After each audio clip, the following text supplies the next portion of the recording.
Hello everyone. So I want to offer this reflection. Mercury has been just really important for a while now, moving through all these really powerful points in Pisces, now in Aries, and it's getting ready to station retrograde in just over a week.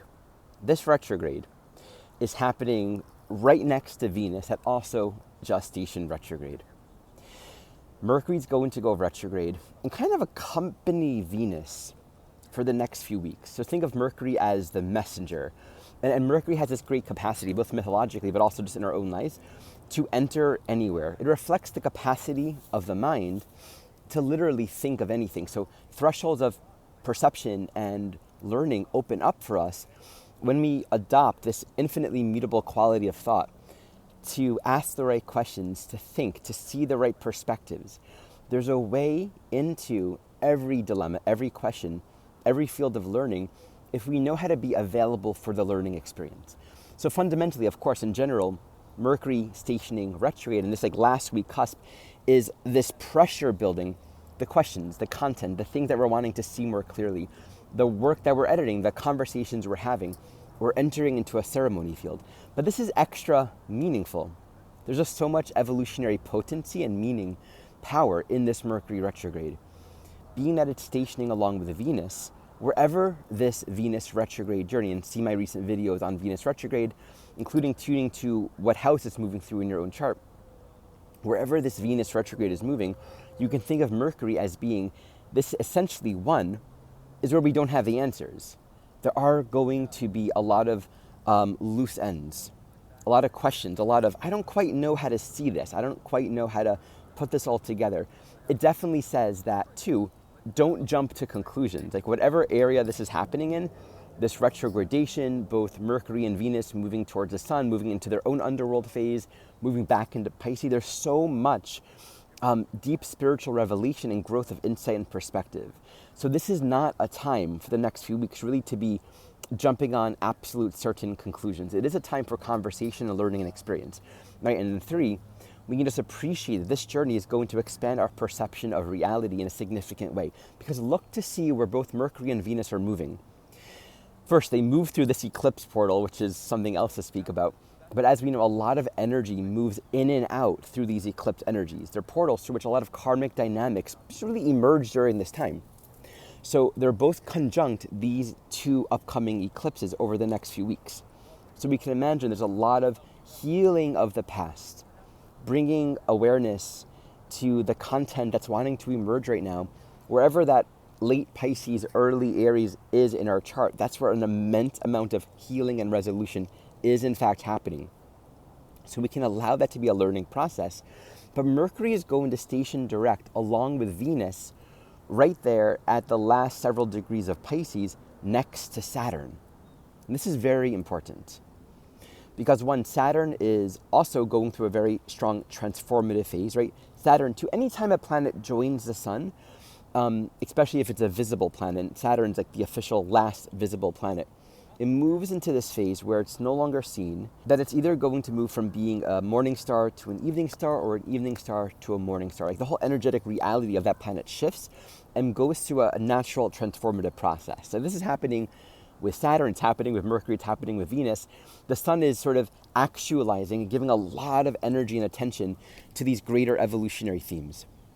And then you can understand that Saturn itself speaks to this deeper internal process of what's my life all about? Where is it going? What's the meaning? Wherever this whole latter Pisces, early Aries energy is, because of the Saturn-Neptune, with the eclipses, with this retrograde energy, there's a deep reevaluation. There's something new emerging, but I think most of this March can truly be characterized to a significant degree as it's more about the questions and the sense of something ending, something's kind of coming up to be clarified, but we don't quite see where it's going yet. And so Mercury and Venus both moving at the end of this journey to station direct next to Saturn says there's a lot of grounded, spiritually mature perspective that we can understand is beginning to arise right now.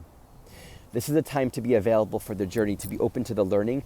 I think it's okay to appreciate there might be a sense of this is hard, this is confrontational, this is challenge, I don't know where this is going. Trust the journey. Something that I'm finding for myself and that I'm seeing with a lot of clients, it's really easy to judge ourselves as we find on this soul journey where we ebb between these fluid phases of clarity and vision and purpose, and a lack of clarity, a sense of dissonance and disconnect from a sense of purpose. The latter isn't a sign that we're off the path. I was even telling to Michelle this morning, I feel like I'm oceans away from where I need to be, right? And she heard something like, not as far as you think, you know? And I just appreciate, and that's a very Virgo, Pisces energetic as well.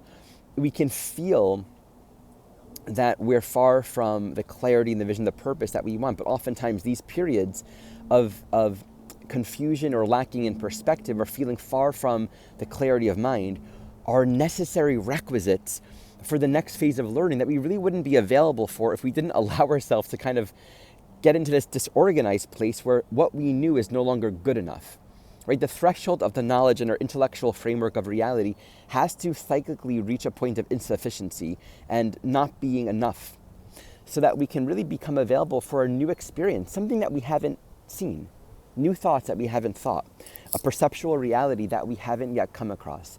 We're not going to be open to that if we're just always organized and got it all figured out.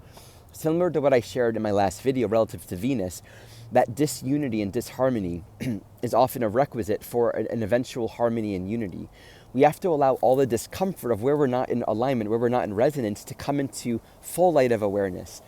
So too, we have to allow for an authentic question, an authentic landing in, here's what I don't understand, or here's where the learning is, and I'm ready, I'm available for this learning. That has to happen before true learning and healing and congruency can happen. I think if there's anything to say about this Mercury over this next week beginning to station retrograde, is Mercury is continuing to be in a very profound and powerful place.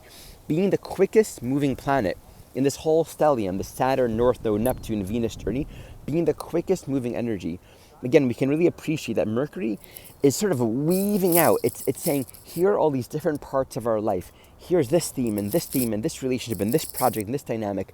And it's bringing it all together. Mercury, again, has that beautifully mutable quality where it can make connections and access realms of experience and information that we can say like other planets don't do, right? Like Mercury by its very nature can go anywhere.